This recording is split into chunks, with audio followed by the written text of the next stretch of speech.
educação integral, que nossas outras colegas também fizeram. Não, estou filmando. Meu orientador foi João Moraes. Pode passar, pode. Muito bom, muito atencioso, paciente. Então, a minha monografia teve o tema de a valorização da história e cultura africana e afro-brasileira nas oficinas do programa Mais Educação. Eu tive essa preocupação já há algum tempo, eu tenho essa preocupação em proporcionar uma educação mais justa e principalmente antirracista lá na nossa escola, né, que foi o objeto de estudo da pesquisa, a escola municipal, a opção do ensino. Então já faz alguns anos que eu me dedico nessa questão de valorizar a nossa raiz africana, né, que é a minha, é a sua e é de todos. Né? Já foi provado cientificamente que o mais antigo fóssil humano encontrado foi na África. Então, eu comecei com um projeto que eu escrevi, que até vai sair agora em Troca-Troca, que foi o Minhas Raízes Estão na África. E a partir dele eu fui desenvolvendo outras atividades. E aí eu era da EJA. E fui convidada por Lida Nilson, que é a diretora lá da minha escola, para coordenar mais educação na escola. Aí eu saí da EJA, muito pesado, porque eu amo a EJA, né? E continuei no mesmo caminho da educação antirracista, embora não estando mais na EJA. E aí surgiu a oportunidade desse curso, né, dessa especialização, que foi, para mim foi maravilhoso, porque era uma área que eu queria, que eu gosto, e que eu tive muito prazer em me aprofundar mais. Eu fiquei pensando, meu Deus, eu preciso unir a questão da educação integral com a educação antirracista. Porque a gente já está acostumado a ver, desde quando a gente estudava, e a gente sabe que o racismo está presente na nossa sociedade, está presente na escola, está presente em todo canto, apesar da negação. Né? Nega-se, mas ele existe. Aí eu resolvi, eu juntei a educação antirracista no programa Mais Educação. Aí tem um resumo. A valorização da história e cultura africana e afro-brasileira é uma ação embasada pela Lei 10.639 do ano de 2003, que objetiva suprir a omissão histórica da educação brasileira em relação às produções, cultura, história de luta e resistência dos africanos e afro-brasileiros no Brasil. Esta pesquisa aborda etapas da evolução do sistema de ensino brasileiro, realçando as contribuições de personagens responsáveis por se empenhar em busca da democracia e qualidade do ensino.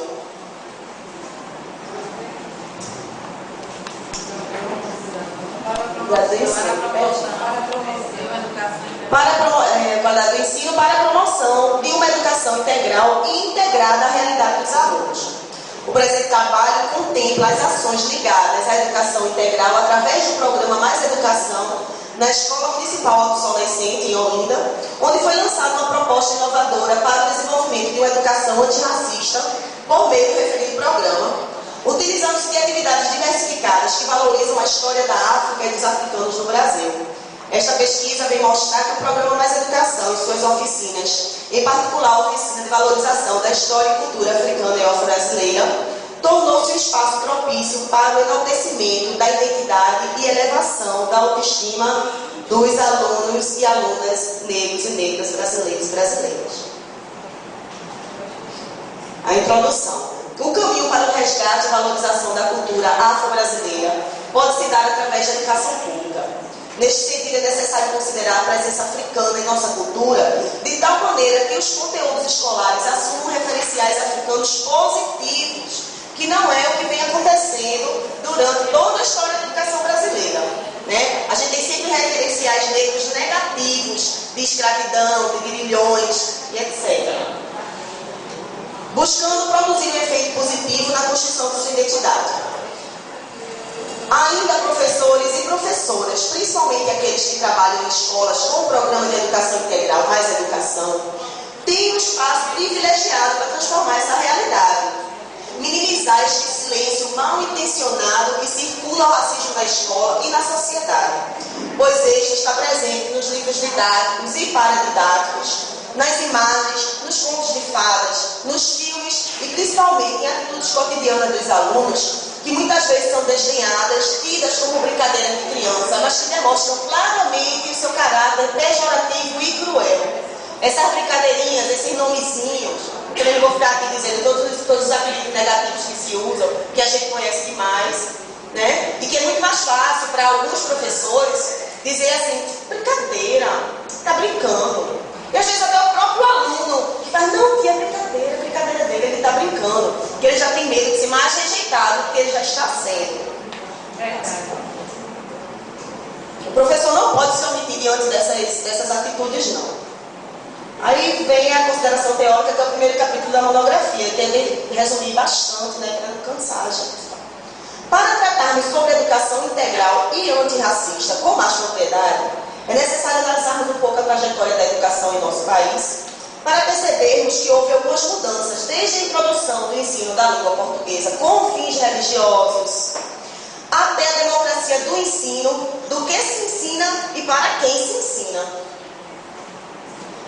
Mas os poucos avanços foram resultados de lutas de pessoas e movimentos em prol da liberdade, igualdade e justiça social. E é pertinente ao nosso trabalho de educadores que entendamos esse processo para nos posicionarmos e agirmos em busca de uma educação de qualidade e antirracista. Aí eu fiz um breve apanhado da história, do começo da história da educação, do objetivo que teve quando se começou a educação aqui no Brasil, né? Que eram os jesuítas que vieram com a intenção de alfabetizar para que se lesse a Bíblia. Não era com a intenção de conscientizar, de formar cidadãos, essas que a gente tem hoje, essas ideias. Não. Era para catequizar. A princípio, o objetivo dos padres era catequizar os índios, que eram tidos como seres sem fé. Na promoção da organização social, o ensino destinava-se a uma minoria dos donos de terra e senhores de engenho, sobre uma massa de agregados e escravos, ficando ainda excluídos desta minoria as mulheres e os filhos primogênitos. As mulheres, que a gente sabe, sempre foram discriminadas, né? E os filhos primogênitos, que eles tinham que ser preparados para estar lá na vida, e não para ir para a escola.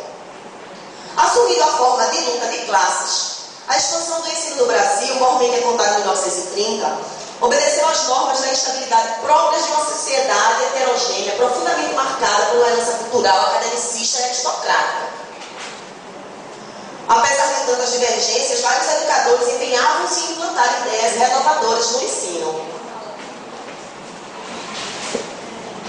Nos anos 1920, a necessidade de preparar o país para o desenvolvimento que estava chegando levou um grupo de intelectuais brasileiros a se interessar pela educação, vista como instrumento central para remodelar o país.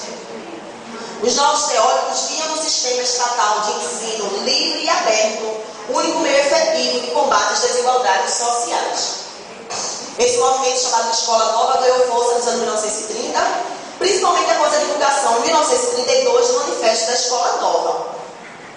Envolvido por esse ambiente inovador, Anísio Teixeira foi um dos principais nomes do escola-novismo brasileiro e em 1932 foi um dos signatários do movimento dos pioneiros da educação nova. Anísio tinha como meta a reconstrução dos ideais de uma escola pública e gratuita nos diversos níveis. Na sua luta por uma educação laica e igualitária, provocou reações de diversas ordens, com perseguições políticas por ser considerado comunista. Os bispos se reuniram todos para caçar Anísio Teixeira. E nessa época, toda a sociedade do Rio de Janeiro, na época, e outros conhecidos de todo o Brasil, fizeram um manifesto para que ele não fosse destituído do cargo dele, que ele estava de secretário da Educação. Então diziam que ele era comunista, porque ele estava defendendo uma escola laica e igualitária.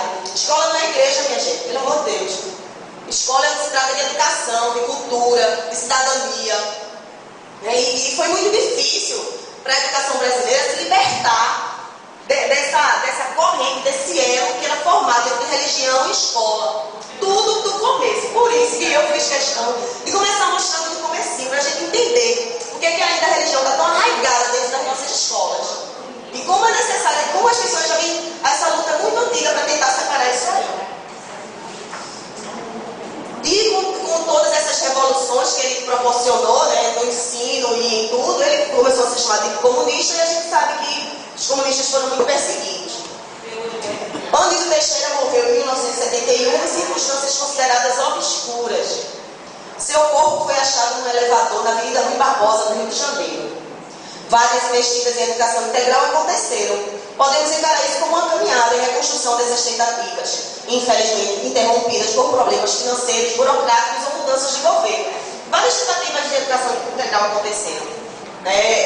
Quando o Anísio, sempre a pessoa busca a ideia de outra pessoa. E Anísio Teixeira buscou essas suas ideias nos Estados Unidos com o teórico e filósofo John Dewey, que também já começou a desenvolver a ideia da educação integral nos Estados Unidos. E Anísio Teixeira, como fez um mestrado lá, já voltou com essas ideias e já plantou para cá. Aí depois dele, Darcy Ribeiro, ainda não falei aqui.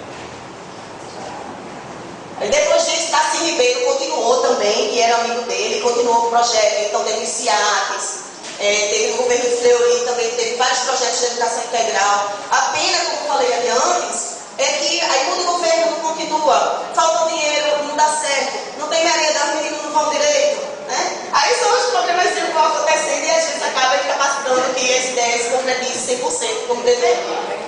Aí eu estou mostrar como essa modalidade de educação é legítima. No artigo 34 da LDB, ele diz: a jornada escolar no ensino fundamental incluirá pelo menos 4 horas de trabalho efetivo em sala de aula, sendo progressivamente ampliado o período de permanência na escola. Aí no parágrafo 14 desse artigo, ele diz: o ensino fundamental será ministrado progressivamente em tempo integral a critério dos sistemas de ensino. No artigo 87, é instituída a década da educação a iniciar-se o ano a partir da publicação desta lei. Parágrafo 5º, serão conjugados todos os esforços objetivando a progressão das redes escolares públicas, urbanas e ensino fundamental para o regime de escolas de tempo integral. Está ali, é a nossa lei, a Lei da Educação Brasileira. Nesta perspectiva, o governo federal lançou em 2008 mais uma proposta de educação integral, o Programa Mais Educação. Falar sobre uma escola de tempo integral implica, portanto, em considerar não somente a questão da variável tempo,